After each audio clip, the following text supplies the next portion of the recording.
Hello, everybody, and welcome to Fridays at 4 today. Today's event is at 4. Fridays at 5 has been going on since the beginning of now the officially closed down pandemic. I think today's the day that the emergency ends, if I'm not mistaken. It's one of these days. And so that marks that's a huge marker for all of us. But also for us at Color Vowel. I think we were meeting weekly. We called it Fridays at 5. We had nothing else to do between 5 and 6 p.m. Eastern. Those of us that were in the room and wherever you are in the world, you joined us. But now we're going to switch to this concept of Fridays at whatever time we decide for that event that time around. So thank you for keeping in touch with the change, and welcome. It's 4 o'clock where I am. So glad to have you. The topic today is standards. And if I'm not mistaken, I feel like this was raised by you, Joan, originally? Is that where we got the idea? Yes. Yeah. So now that I've shown you my fancy screen and my ruler, I'm going to stop share. I'd like to open up the dialogue and just start with what I always trust most, which is the organic human piece.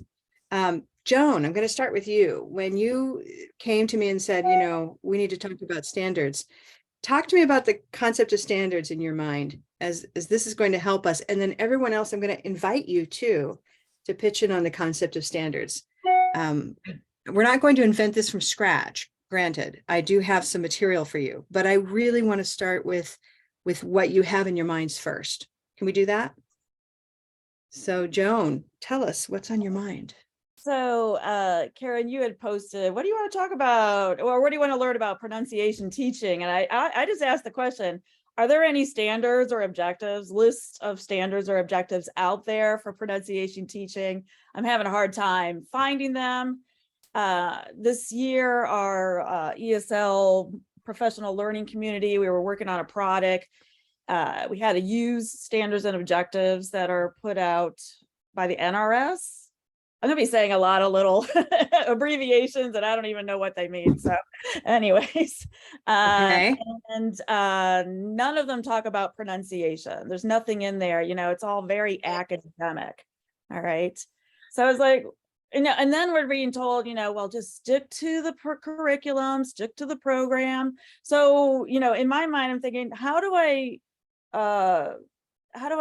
give permission to myself to do pronunciation teaching when I don't have any standards to follow or objectives? Like, it's not a part of my goals. And then they're saying, well, just stick to your goals and your objectives and whatever we're calling them these days, because they've changed names quite a bit. So I was just coming out of that frustration. We were also kind of taking like CASAS goals and trying to squeeze them into NRS goals. And like NRS, I think, has 6 different levels. We had 7. So we're like, of English teaching. And so we're like, well, which objectives go down, which go up?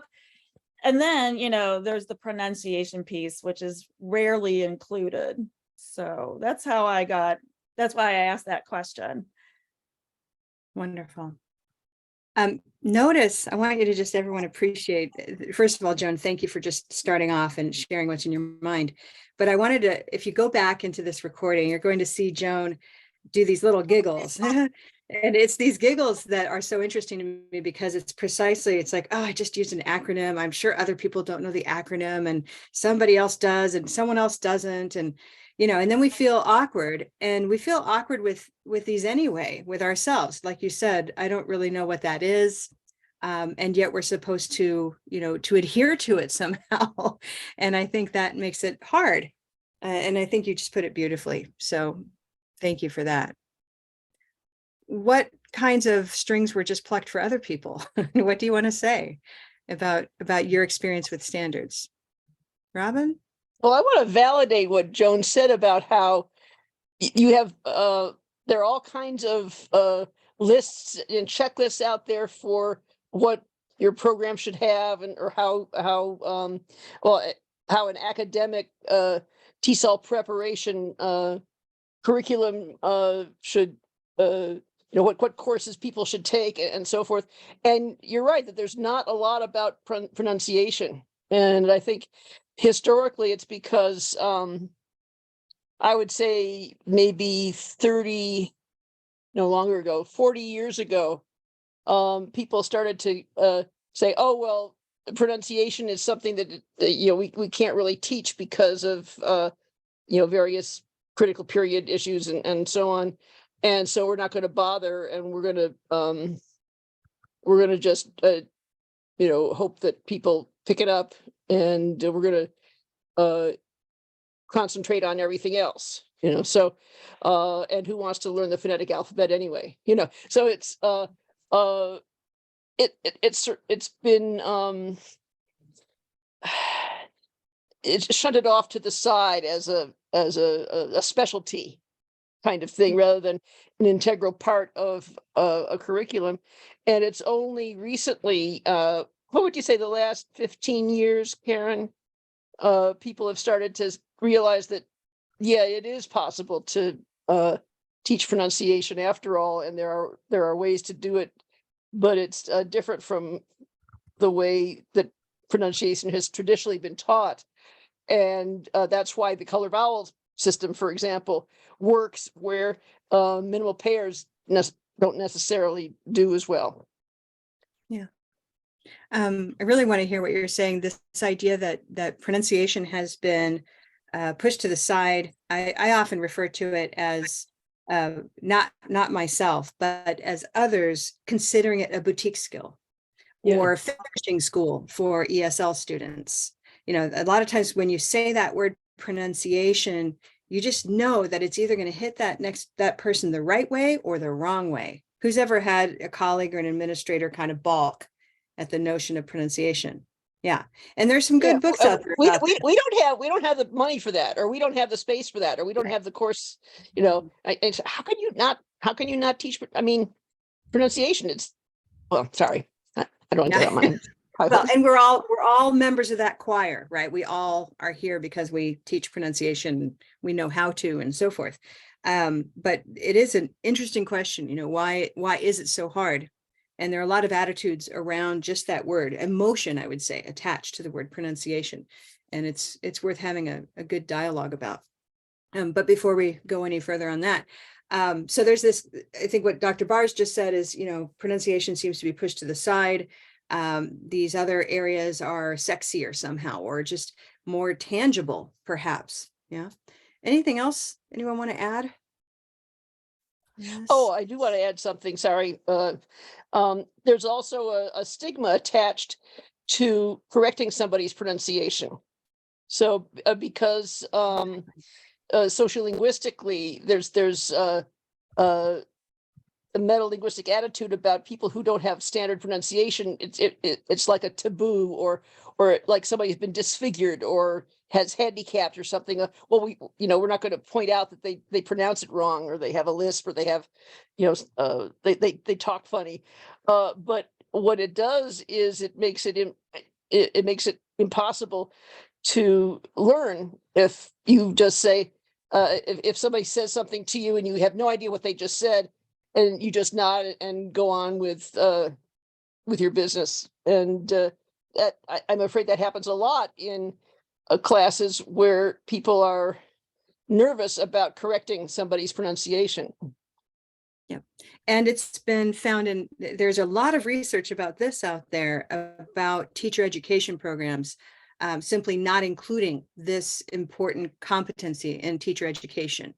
And so when you're not equipped with what it means to listen and what it means to then provide feedback and guidance in pronunciation, of course you're going to be uncomfortable correcting it, especially because it's what I would call, a very intimate, very personal skill that is part of identity.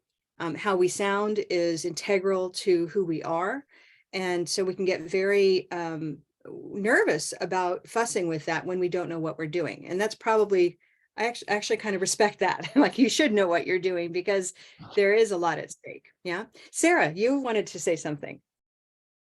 One of the issues we've run across in developing adequate standards is this idea that how can we compare our students, where you have like the Spanish speakers that come in and usually they're even if their pronunciation isn't perfect, it's usually more intelligible than, say, a Vietnamese speaker.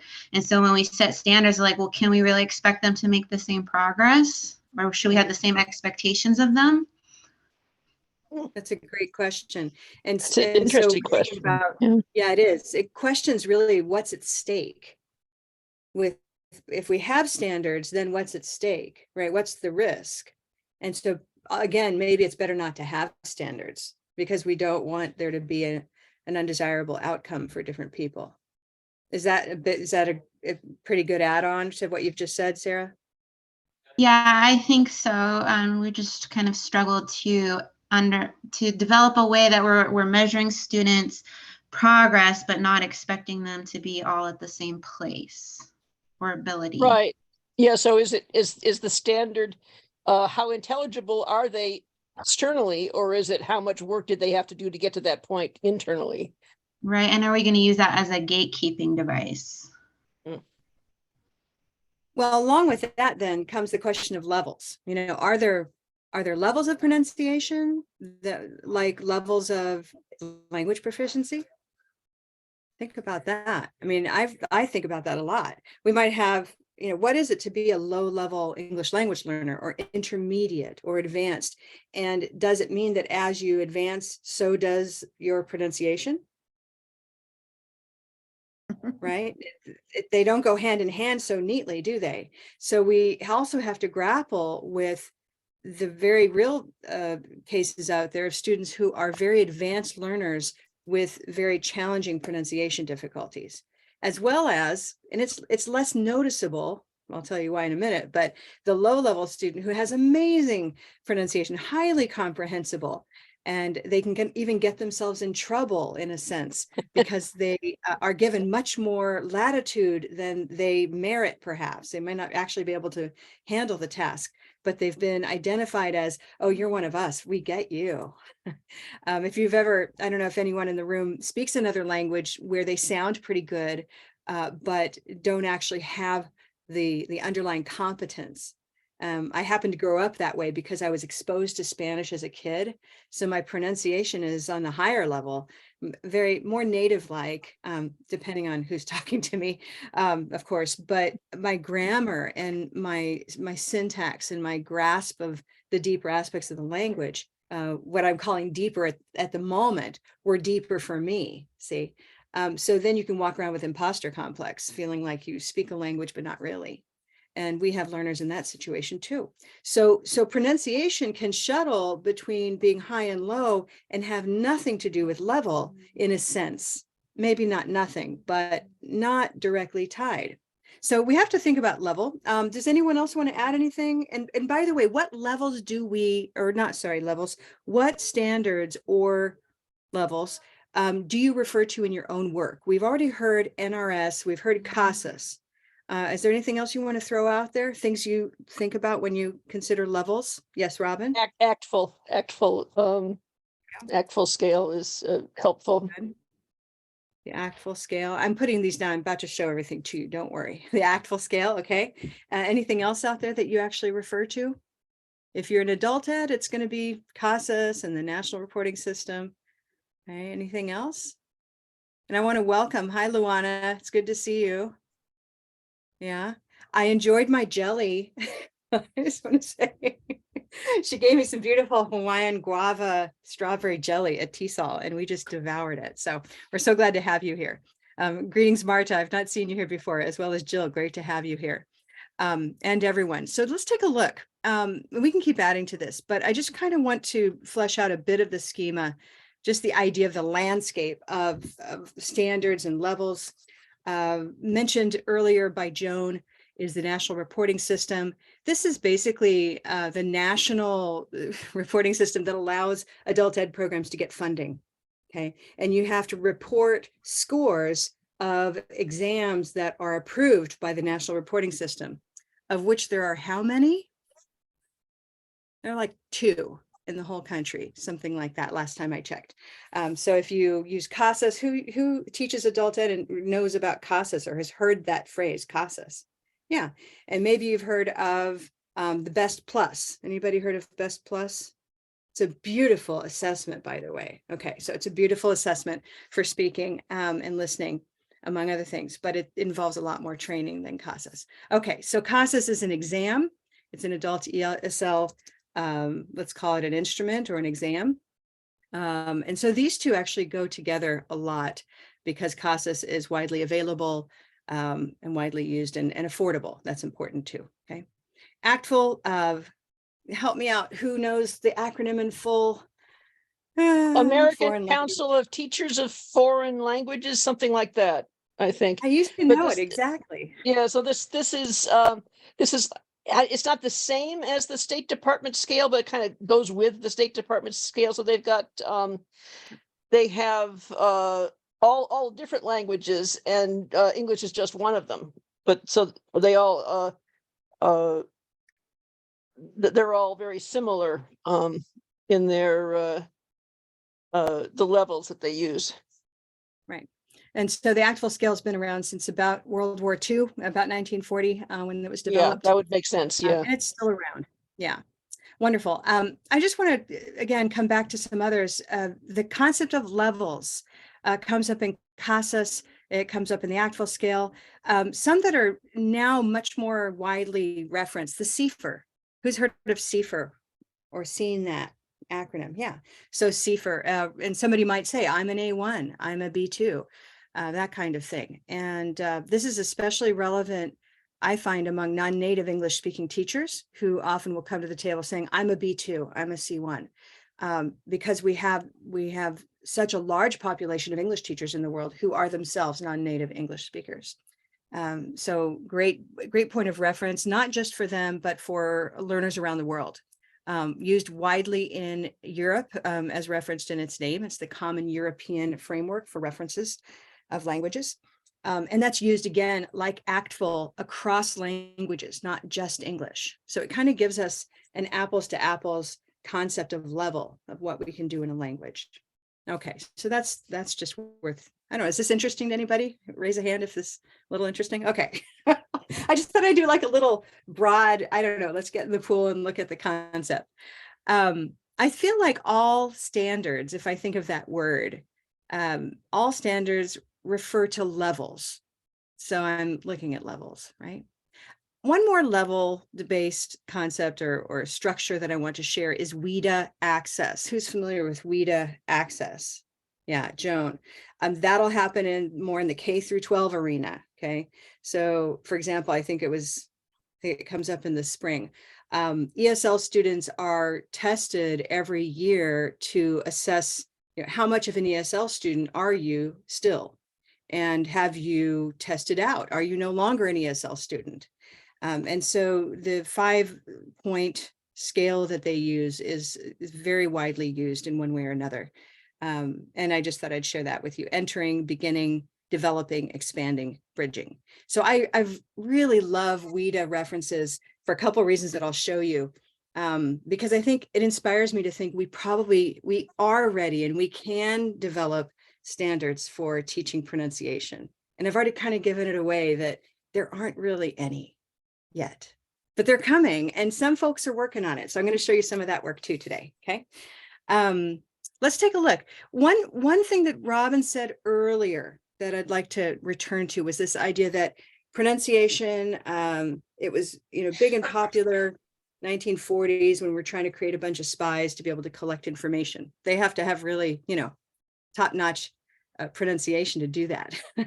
Then somewhere in the middle there in the 50s, 60s, by the 80s, definitely, pronunciation started to be pushed to the side. But implicit in that kind of story is sort of a question.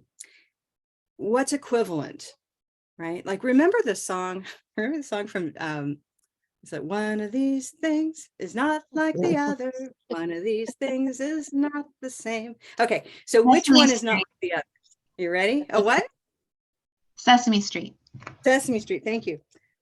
So which one of these is not like the others? Let's see. Speaking, listening, reading, vocabulary. Which one of these things is not like the other? I pick fourth? vocabulary. Yeah. Pick vocabulary. I would say Okay. vocabulary. All right. Why? Because It the Well, other, it sort of, it intersects everything else, kind of. Okay. Doug, what were you about to say? I think that's everybody's I was leaning gonna in. say, it just doesn't have anything to do with the conversations. It's not like speaking and listening. So they somehow feel you Yeah. agreed it was number It's 4. Kind of a I separate think along deal. with Doug. Yeah, it's a like the others are communication skills and vocabulary is just Yeah. Yeah. words. It's not exactly a skill. It's That's just what words. it I think sounds- Jennifer would take exception to saying it's just words. Jennifer Campion teaches our level 2 vocabulary on word lists course. So, but I think I know what you're getting at, Joan, that somehow vocabulary feels different, that it's words. Fair enough. Okay, let's play again. Ready? Reading, speaking, pronunciation, writing. One of these things, it's Yeah, not writing. like the other. It's writing, yeah. What do you think? Okay, that was interesting. What did I say? Now I have to go back and hear what I said. Reading, I said speaking, reading. pronunciation, writing. Yeah. Speaking. Let's put that in the chat just so we can all look at that. Here we go. Reading. Oh, come on. I can't type. Reading, speaking, pronunciation. And what else did I say? Writing. Writing. Okay, great. So there they are. So which one is the outlier? What do you think, Jill?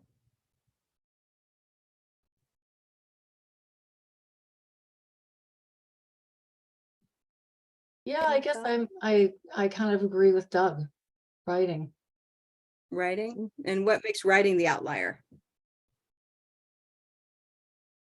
And that's for anybody, not just Jill. Does anyone Well, I else feel put like it- it's writing? I put it in writing because it's not something where the pronunciation is important. When you're reading, you're gonna have a inside voice, I guess, in your head that's gonna be pronouncing each of those Okay. words. When I'm writing, I'm not. Oh, you don't? Oh, No, I okay. don't. Any counterpoints to that? That writing is separate because it doesn't involve any speech? I could be totally off balance because I'm not the typical approaching this from the typical ESL. But to me, I would almost say that reading is a little bit different because with speaking and pronunciation, you're having to come up with the speaking, you're producing it, you're having to produce the writing. But with reading, you are, it's like recall memory, not recall, recognition memory versus recall memory. And pronunciation, speaking, and writing is all recall memory. So Oh, I see. That's interesting. Well, before I learned to talk with my hands, then I didn't have to use them for anything other than writing. Well put, Doug. Well, you just said the beautiful thing, which is before I started talking with my hands, I really didn't think about pronunciation, and so there's a little bit of a trick in here. You don't want to throw out pronunciation because it's so important to all of us by definition of, or by virtue of being here. And I see the point that you've made, Elizabeth, that reading is a receptive skill. Or so-called, I'll call it so-called receptive skill, and speaking, writing, and pronunciation can all be painted as productive skills, possibly, right? But Liz said something really important that I want to highlight. So Liz, can you just kind of reiterate what you wrote there? You said pronunciation because others are language skills. So does that make pronunciation not a skill? Oh, we can't hear you yet because you're unmuted. Let's unmute. Thank you. My hands wouldn't work fast enough. No, well, the basic information that I've always learned, there were 4 language skills. So it's reading, writing, listening, and speaking. And so I was looking at that as pronunciation isn't the same as speaking. It's part of speaking, but I saw the others as basic skills, and this was added on. Yeah. Well, let's pay some attention to that. And I like where this is going. That's a pretty conventional division, right? This idea of listening, reading, speaking, writing being skills. And in fact, most English language teaching, that's ELT, most English language teaching standards refer to the 4 language domains. Like you'll have a reading exam or you'll have a writing exam. You can imagine what that looks like and what's in there. The tasks may change, but the concept is pretty firm. A listening exam, a speaking exam. I think if any of us were tasked with writing a quiz, like listening quiz, we could come up with something. But I wonder how we'd feel being asked to create a pronunciation exam. Can anybody, I have a- raise your hand if you I have feel a like, comment here. What you said about vocabulary not fitting and pronunciation not fitting, for me, the problem with the terms vocabulary and pronunciation is that given these 4 language domains, I see that vocabulary is part of each domain. And I feel the same way about pronunciation. For me, is part of each domain. I know that Doug doesn't hear anything when he's writing, but I do. And in order to be able to listen and understand what people are saying, you have to know some of the pronunciation rules that are going on in that language as well. so you're getting at something that maybe is not one of these things, right? Maybe it's something that's a thread that runs through all of these skills. Right, Let's it's a test it. subset of all of those skills require an understanding of pronunciation or vocabulary Right. Meaning, or can we syntax. listen? Yeah. Aha. So that gets to another. So you're a fast thinker here. So think about vocabulary for a minute. Can we listen if we don't know words to listen for and to recognize? Can we read without vocabulary? Can we write without it? Can we speak without it? No, no, no, no. Right. Let's test it with pronunciation. Can we listen without knowing how a spoken language behaves? I say Can we no. read? Okay, no, I'm seeing no's in the room. Okay. Can we speak without knowing either implicitly or explicitly? I can go both ways, right? But having a command of the behaviors of that spoken language, we agree that those are required for being an effective speaker. Okay. Now, writing and reading, let's test, let's kind of push ourselves a little bit. Can we read without a sense of how the language sounds? I think some people would say yes. And Yes. there are languages that I can read without knowing how they're pronounced. Like I read Sumerian and Hittite, and nobody knows exactly how those are pronounced, but we know what the symbols mean. But ordinarily, I don't think so. I think that you still have to be able to communicate and hear the sentence in your head. Maybe I'm wrong, though. Well, I mean, I want yeah. to say that it's integral, but I know I've met learners who are highly skilled in reading and writing the language, have very low skills in speaking and listening, and yet really can read it. Now, the question is whether a lack of this, maybe they can't appreciate the poetry of that language. I don't know. It depends. Or maybe it's that the pronunciation piece enhances. But for some, especially young readers, this is important. If we're talking about emerging reading, Joan suddenly unmutes herself because she has a thought, right? I mean, yeah, the moment you get into early literacy, go. Oh, I was just going to say, this is how native English speakers learn, right? I mean, they grow up Right. the first 5 years of their life, they hear dog, dog, dog.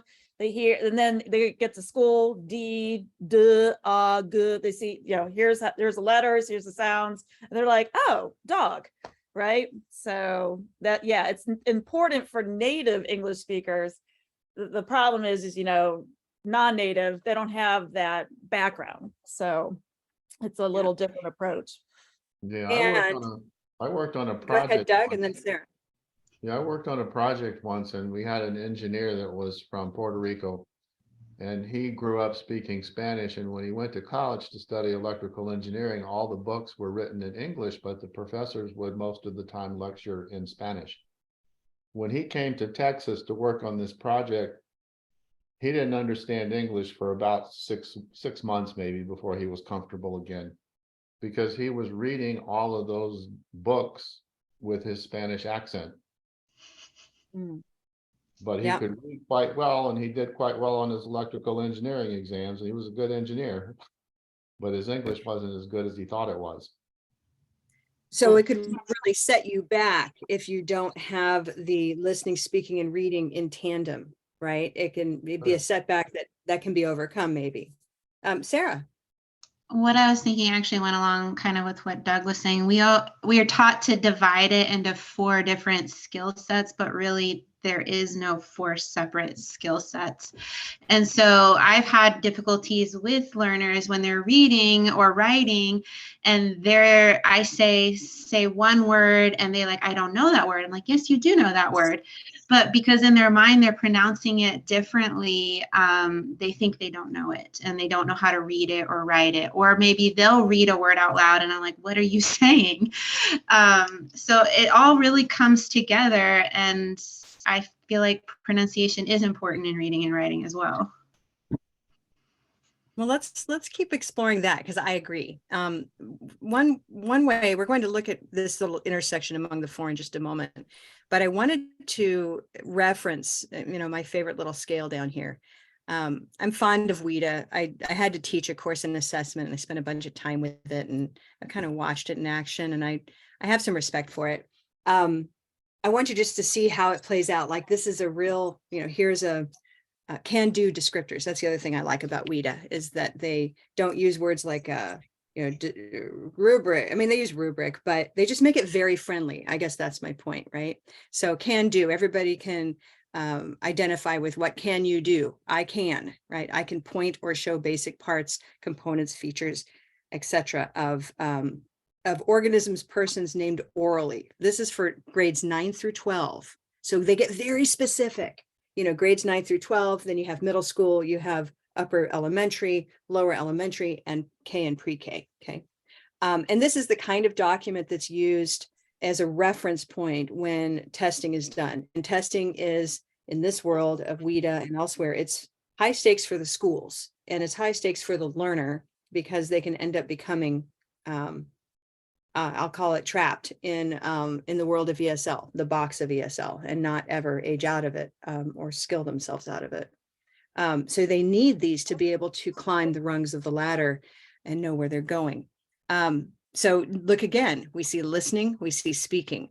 On the next page is reading and writing. Again, these 4 skills keep coming up, and yet our dialogue right now shows we know that, of course, there's a thread that's doing this, this pronunciation. There's another one that's vocabulary.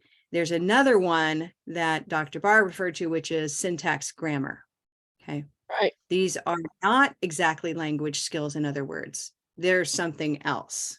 So I want to just put this forth, this idea of this, I don't know, let's call it a rope or a ring or something that unites 4 skill areas.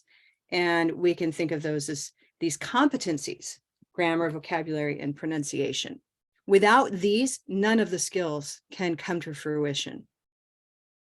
So when I really loved Joan's opening, Joan's opening said, how am I supposed to be able to give myself permission to make space for pronunciation when I don't see it and my administrators don't see it in our standards, in our curriculum?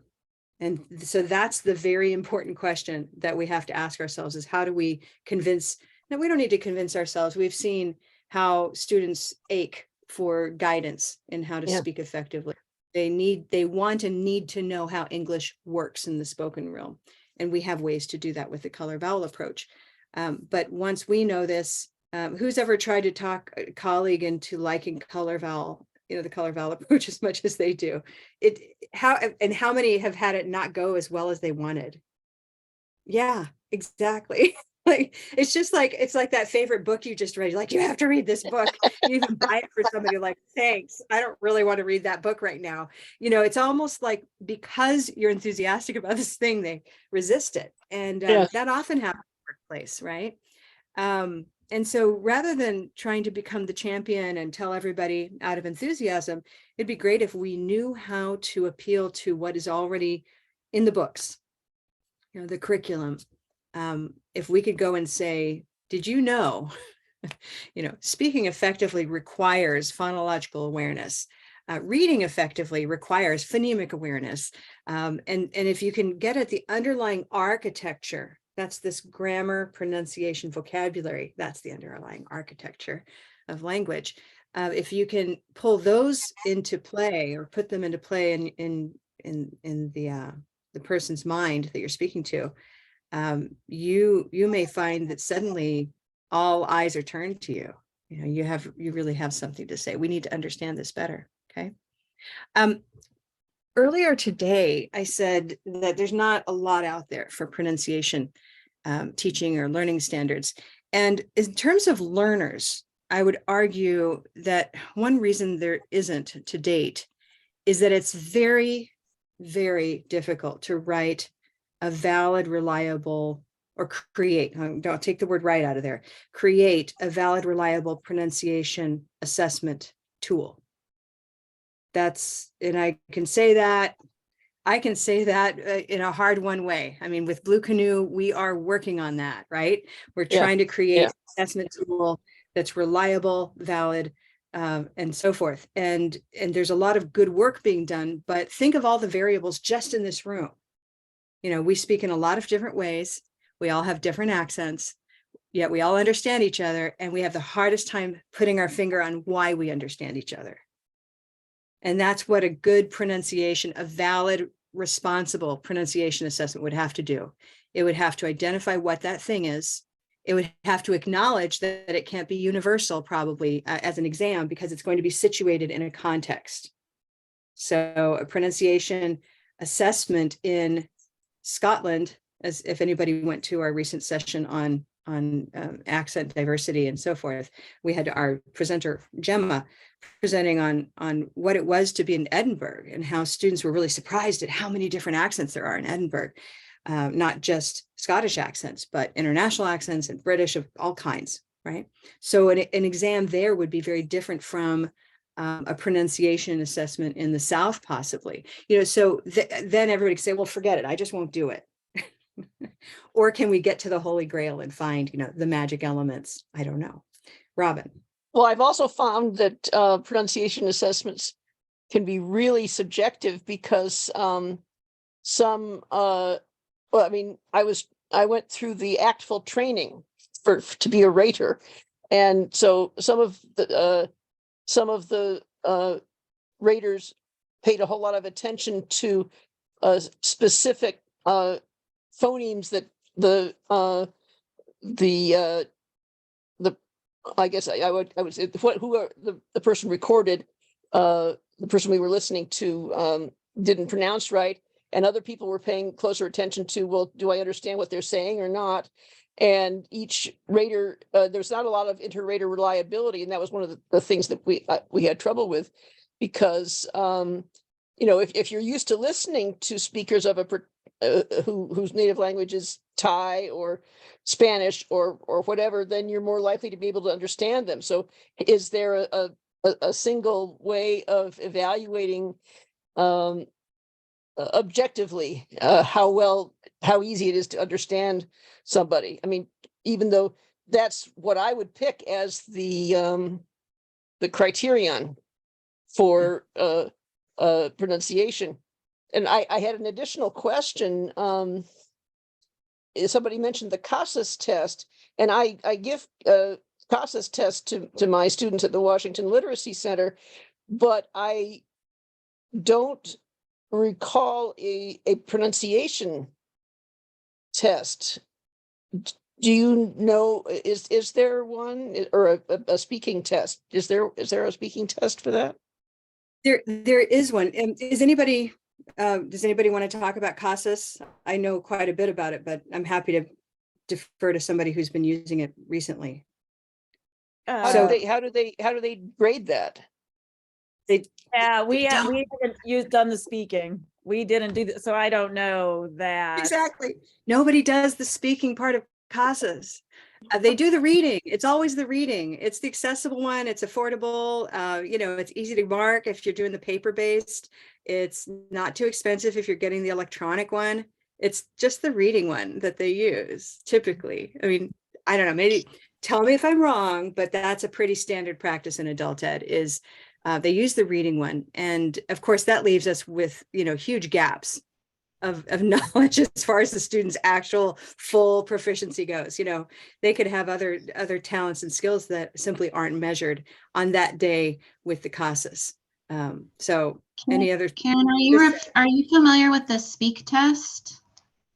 A long time ago, the speak test, is that something you use? Well, it's being phased out, but we use it to, we give it to incoming graduate students who are wanting to be like teacher's assistants at the university. And it's a way that we evaluate their speaking ability and if they will need to do pronunciation and speaking class in order to become a teacher's assistant. And it does, I don't have access to the rubric, but it does have kind of a standard that has to do with intelligibility, that kind of thing. Because if we can't understand them, then how are they going to teach native English speakers? That's right. So I'm pulling that up for us. The speak test. Thank you for bringing that up. The speak test seems to be run. Well, I'll have to look it up a little bit more, but it's used a lot in ITA evaluation as well, teaching assistants. And I think that's what you're referring to, Sarah, right? Is that? Karen, when you were working at University of Maryland doing the ITA class, in order for them to the international teaching assistants to be allowed to teach, they had to pass a test at the end, but the test was not reliable at all because what they did was, I remember you telling me they had to come and do a presentation in front of a bunch of faculty members, and the faculty members did not apply any kind of, I don't know. Well, we use the ACTFL. Yeah, we use the ACTFL, or what's called the FSI, the Foreign Service Institute scale. But this is actually now edging. It's precisely this issue. Is you can have a speaking exam. And that's what Sarah's describing, right? A speaking exam. And pronunciation is a construct. That idea that a construct means, we know what it is when we come across it, but it's really hard to define it. And in testing and assessment, the construct is the devil in the details. It's the hardest piece to spell out. How are we going to operationalize that? How are we going to measure that? And so it's often left to, we'll just weave pronunciation into speaking. And that's a pretty reasonable approach given how hard it is to nail down what pronunciation really is, especially because it's so different from person to person. But the bigger piece that's difficult about even a speaking exam is, are your raters qualified? Are they trained? Are they calibrated? How long does that last before they need to be calibrated and trained again? And oftentimes you'll do some kind of a big onboarding, let's train everyone, but then schools, they just don't have enough bandwidth oftentimes to do the retraining and the recalibration. And, just think, well, we can't give 100% to everything. So it often waters down. But even deeper than that, and my biggest concern, and one that I'm so glad that we have a bit of an answer to, is the question of, do the teachers or the raters themselves have the phonological awareness necessary to know what they're hearing in the first place? And does this resonate for anybody? I mean, we're all learning and stretching our phonological awareness, our awareness of sound, our awareness of, I noticed that TH sound, and yet I realize now there's something bigger going on in this person's spoken English that actually is getting in the way, and as opposed to the individual sounds. Yeah. And so along those lines, I'm happy to report that there is some work being done, and I'd like to highlight a little bit of what I'm aware of. And anything else you bring to the table, please speak up, right? Mm-hmm. But are there standards for teaching pronunciation? Not really, not yet. But John Levis and Sinem Sonsat have started work on this. I think they've launched an important first piece. There's a wonderful article chapter in the book called Quality in Teacher and Teacher Education. This particular one focuses in on the pronunciation teaching in L2 classrooms. And so I thought if you all are interested, I'd like to share a little bit of and it's certainly not all of it, but the article is, I can share it with you. I have a PDF of it. Probably shouldn't say that in the recorded version, but I think I can do that. But they're just some pieces that I think are very thought-provoking, and for our participants here and anyone listening to the recorded session are pretty validating with what we do in the Color Vowel Approach and in all of our trainings. And that's important to me because I'm always trying to make sure that I'm not wasting anybody's time. That's my little nightmare pain point, right? Make sure that what I'm doing is good. And that what Jennifer and I work so hard on with all the coaches is worthwhile. So what I love about Levis and Sunsat's work is that it starts for me in the right place. They start with values and attitudes. And this is, I realize it's small, but I wanted to share it with you and see what you thought. Which one of these is going to be your favorite, or Oh my God, I love them all. I love every one of them. Right? So I don't know, let's have fun. Let's hear other people's voices. Who wants to read for me? One bullet point, just one. I need a volunteer. Sarah, can you read that first one? Sure. All English varieties, inner, outer, and expanding circle can be appropriate models in teaching and testing. I think that's pretty awesome. Just like anybody's version of English is a good variety to use for teaching or testing pronunciation. Yeah, great. Let's keep going, and we'll reflect on them as a whole and see if we need to push back on them a little bit too, Hey, Doug, you want to do the second? It's being intelligible to others and finding other speech intelligible is the primary goal of pronunciation, learning, and teaching. Right. Yeah. Joan, you want to do third? Well-prepared native and non-native English-speaking teachers can teach pronunciation equally well. That's big for me. Yeah. Big. Luana, I haven't gotten to hear your beautiful voice today. You want to read one? Okay. Accent is part of identity, and speakers have the right to the accent that best reflects their identity. Wow. See, I always think I have an accent with my Hawaiian pidgin, but yeah. I have an accent too. Yeah, we all have accents. Yes. We do. Yeah. Yeah, we all have accents, and they're all legitimate. I think that's what I love about this piece. They're all legitimate. Years ago, in one of my first ESL teaching, well, I was an administrator. I was a front office manager. And so I had to, tell the teacher what courses they were teaching. And I had this one teacher from the Bronx, New York City, the Bronx. And somewhere came just a conversation I had with him. He said, well, I can't teach that course, It's like, why not? And I think it was implicit. I don't think I pushed it. I was young. It was my first job, but of course I can't teach that job, he said in his thick Bronx accent, and it was sort of, everybody kind of laughed, but nobody said, that's not true. Nobody said that. So then he was left, with that idea that he's not a legitimate model.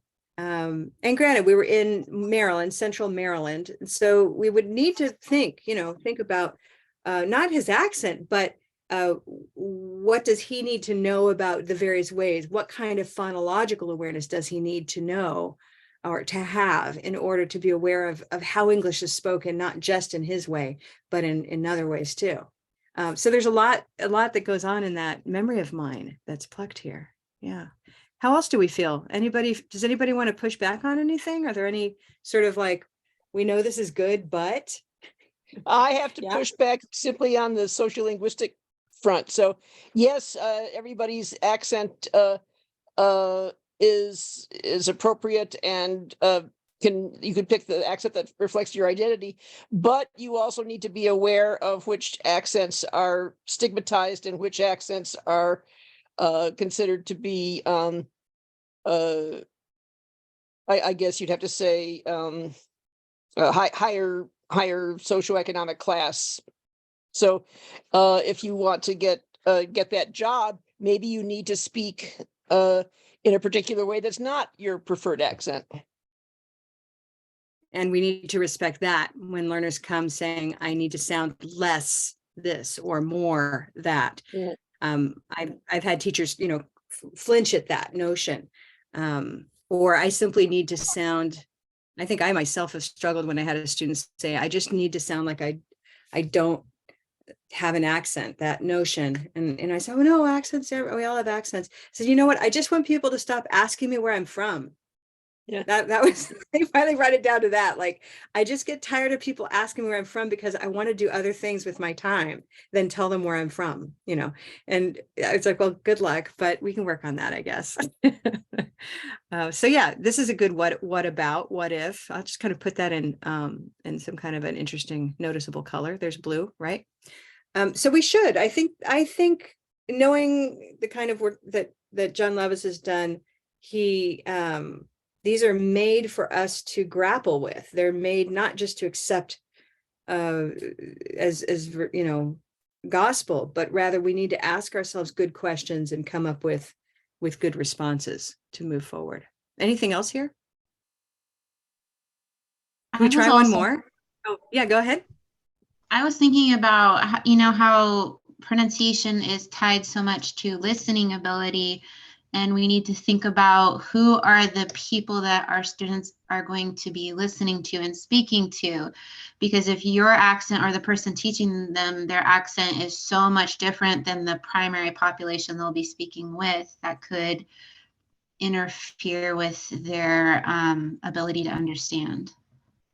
Oh, that's a really good point, because what I've found is that if a lot of students are taught a particular accent, a particular prestige accent, and then they come to me and they say, well, why can't I understand Black people, is usually how it winds up appearing in their questions. So and we get into all kinds of questions that involve racism and stigma and so on. But exposure to lots of different dialects is really important, not just a single prestige accent, not just, I have to speak proper English. I only want to hear proper English. No, that's actually counterproductive. Mm-hmm. One other kind of piece I want to put in here, and I think we've said it in other sessions, but it's really relevant here, is if we talk about well-prepared teachers can teach pronunciation equally well and can teach only with the accent they have. Right? I mean, who of us can, if we were to move to some other part of the world and then they said, now you have to teach English the way we speak it here, who's ready to do that? Immigrate to Australia and suddenly have to teach the Australian way. I actually had a colleague who went on some kind of a sabbatical opportunity to London, and she's a pronunciation person. And they actually didn't let her teach pronunciation for that whole semester she was there. She had to teach writing.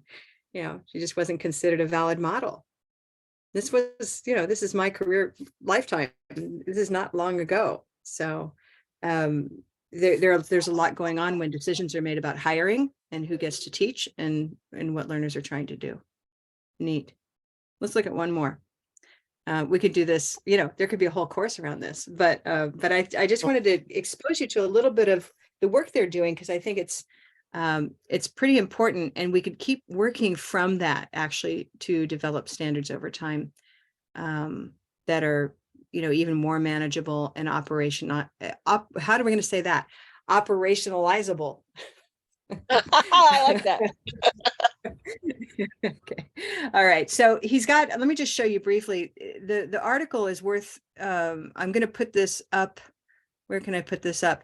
I might be able to share it in the teachers community. If you email me and you want it, that would probably be the easiest way for me to share it with you.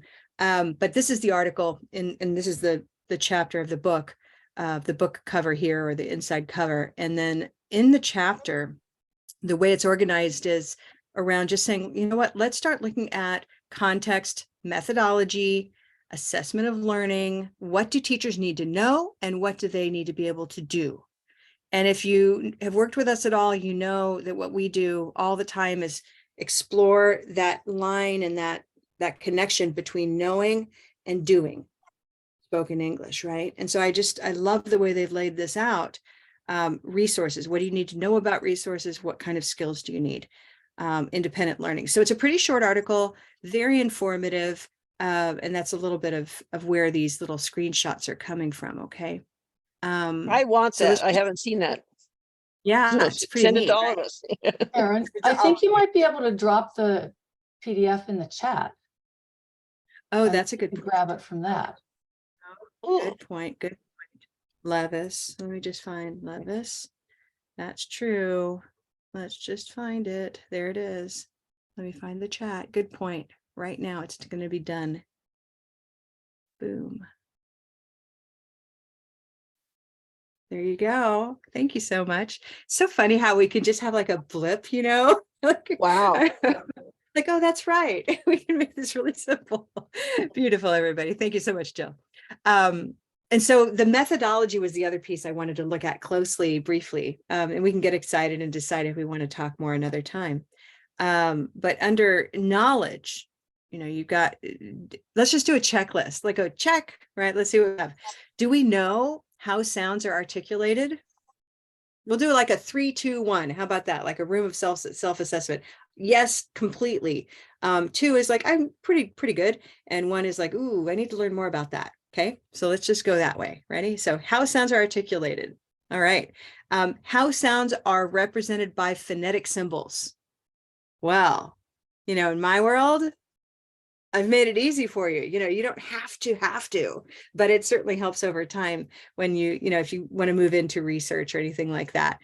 So Robin's a master, you know, she's the 3. A lot of us are 2s and maybe 1s. That's okay. Okay.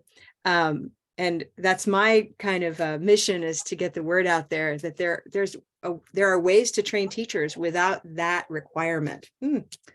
Okay. How second language sounds and orthography are related. Orthography is that fancy word for spelling. So the spelling sound connection. Yeah, good. So we have some of that. We have the spelling exploration course that helps get at how English spelling and English sounds are related. Great. I'm sorry, And then there's Aaron, the question of does L2 mean English? What does L2 mean? L2, yeah, let me just say L2 is referring to the language being learned. target So language. we're all in the ESL bubble, but John and Sinem, they both write to the world of second language pronunciation. So whether it's German as a second language, Spanish as a second language, or English as a second language. So in this context right now, when you see L2, it's referring to English for language learners. Okay. Okay. Thank you for asking. That's, yeah. And there's a whole conference that is devoted to this called the PSLLT. That someone else can write this for me if you would. It's the Pronunciation of Second Language Learning and Teaching Conference. And it's about, I don't know, I'll have to figure out again how old it is, but it's a pretty new, like it's a young conference. It's about 15 years old in all. And we get together with people who, you know, are looking at Japanese second language learners, or, you know, what have you. So that's why you see these L2 references. Neat. All right. Third item, and then I'm actually going to stop after this because I want to round down with ideas from you all. Similarities and differences between L1 and L2 sounds. Who feels like they have a good resource for knowing how Korean works as opposed to how spoken English works? Yeah. We a little bit, yeah. So if you've studied with us, we have a course on consonants with resources there for knowing about some of the differences between languages. We touch on that in sound awareness, course taught by Dr. Barr. That's in the level 2 core. And so we do touch on that quite a bit. It's important to not to know the other language, but to know about the other language. You know, that's my classic rejoinder when people ask me how many languages I speak. I don't know. I don't speak a lot of languages, but I know about a lot of languages, right? Or when I need to, I can dive into a resource like Learner English, or I don't know, Avery and Ehrlich have a good section on different languages. Hey, Janessa, welcome. Good to see you. Nice to have you here. Okay. We've been looking at some of the work by John Levis and Sanem Sanat, and it's lovely. We want to spend more time with it. I shared it with you as a PDF. It's worth looking at because it's this first really important step into creating standards for teachers of language, especially English in this case, and what they want and should be able to do, what they need to know, what they need to be able to do to reach their learners. I'd like to finish up with takeaways and just see what has, I don't know, maybe what floats your boat today. What's been interesting to you? And what would you like next? That's another important question. Can I show you a couple? Can I share just a couple of resources I found? Yes, please. Okay. There. So this is what I did find in my search for standard. It's put out by the Maryland Department of Labor. And it's about adult literacy, but ESL standards by level. You know, here it says pronunciation and grammar are integrated skills to language skills, listening, speaking, reading. And then here's the NRS. And then this is what I found. So that's laid by levels, but here's like what they've listed for pronunciation skills. So like at the beginning level, tongues, letter sound associations. Oh, good. Okay. Syllable word patterns, which are a lot more, you know, I guess, testable, I guess, you know what I'm saying? So Yeah. I'll send that in. Thank you. chat. Yeah. Who's the author? Can you go to the beginning and just see who? Well, I'm that's just curious. it. It doesn't say. Okay. But I Because figured That's right. It's like somebody's Maryland. the website Somebody's look said familiar. Department of Labor in Maryland, and it's their adult Okay. literacy That's program. great to know. Yeah. I have a Thank you. feeling that this might be somebody we know, Karen, given the I think so. examples. It looks really familiar. I mean, not familiar, but it looks, I'm like that's somebody here in Maryland that we might know. So that's fun. Great, Brock Um, Grady is what I'm thinking. Yeah. Exactly. I'll chat with him. Thank you, Joan, for finding that. Do send that along. Yeah, you can even put it here for anybody who's interested. I know if this is put it Kay, in- I know. Yeah, that's two different links there, everyone. I know it looks like one big link, but that's two. They have it by level and then they have it by skill. So Did you perhaps post that privately? Because I don't see Yeah, I don't see it any. either. oh, I might have. Yeah, it looks like I did. Sorry. Okay, great. Sarah, Get so that hold out to on. all of us. Yeah. And if this Kay is Kay, who I think it is, Kay Ahmad, then she's in I know, Maryland and yeah. she'll be interested in that too. Okay. Yeah. Who else has something they'd like to share as just a takeaway? What's been useful? Elizabeth. I just say thank you so much. I'm a citizenship teacher, not an ESL teacher, and we have to have the high beginner is what but I've never been able to figure out, well, what's the standard? Where is something that tells me what, I didn't even know about the national reporting thing. And so this has been really helpful for me to clarify those pieces. I'm so happy it could be where helpful. I can go for that. Yeah, it just gives you at least a beginning of the landscape, and you'll find more and more and talk with, I don't know if you're in touch with the US citizenship folks, but they have all kinds of resources there and they're happy to help. I know that I met them at the conference just recently at TESOL. And so they have people who are devoted to supporting teachers like you. Okay. Yeah, and their Wonderful. redesign will be a lot more clear as far as what we're supposed to be teaching with speaking. So yeah, thank you, Elizabeth. Karen, I want to just jump in because I have to go. So I just want to say that I've been working with Color Vowel for a while. I'm in the middle of taking the basic level course for like the third time. And this feels like a different level to me, which is really neat. I want to learn more about it. But I don't know enough to have any, useful or perceptive comments, except thank you. Well, I think I love your comment because it tells me, that I've effectively let you know that we do more than what color is incredible. Yeah, it's fun, but it's not the only thing. And actually, I'm teaching a pronunciation class in June, so I'm interested to start thinking about this kind of evaluation. So Wonderful. we'll see what happens. Thank you. Thank you, Jill. Thank you. All right, everybody. Well, thanks again. And Dr. Barr, takeaway? Yeah, my takeaway is how can we take over the world? I guess how can we interject what we do into all of these people who are flailing around looking for standards? You know, No, thanks I for asking. I like the Levis.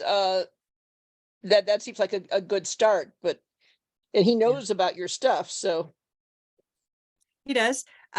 Well, first of all, how are we going to conquer the world? One Friday at a time, you know, and one course at a time, one teacher at a time. But a couple of just concrete things. Do know that if you know of TESOL, that's our professional organization for ESL teachers in North America. The deadline for submitting a proposal to give a talk or to say what works or what you've done that's effective with your learners, that deadline is June 1st. And if you're interested in knowing more about that, or if you want me to lead a session on how to write a proposal, let me know.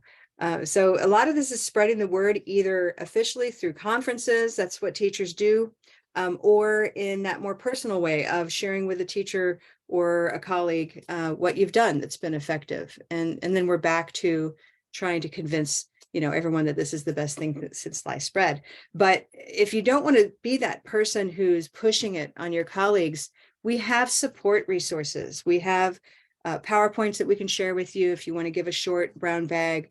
So just know that we are interested in spreading the word. We think what we do is powerful.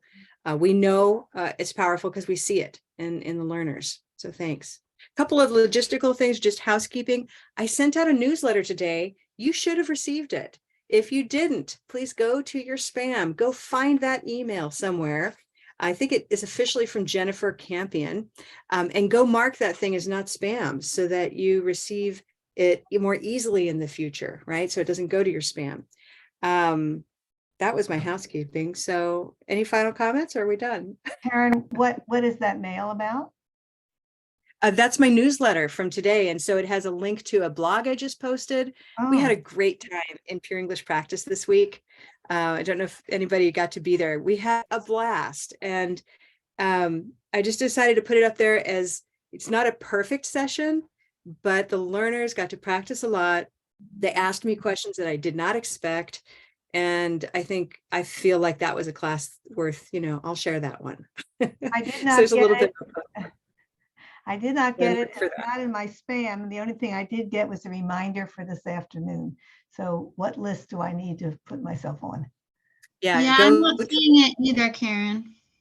Okay, go to our homepage at colorvowel.com and go to that first green button in the main first page and sign up for join our community. I've done that before, so yeah. All right, I'll take a look. I think we've had that there's sometimes once an email system decides that it's over, it's hard to break back through. Sarah, so keep in touch with me. Let's not let these threads go, okay? The other way to know about it, other than the newsletter, is to join our teachers community. And so that automatic reminder that Liz got was our saving grace, wasn't it, Liz, right? Well, I am on the community. I don't seem to get newsletters, so, right. Yeah, they're separate. So the newsletter is from, basically from our website. And then the teachers community, I'll just show it to people so they know what we're looking at. This is our course platform teachers community, right? And you can see we've got events. And right now we have one event planned for next month on Blue Canoe. So if you're interested in what teachers do, I planned this topic just recently because I keep hearing from teachers who say, well, it's for students, but what do I do with it? What do I do?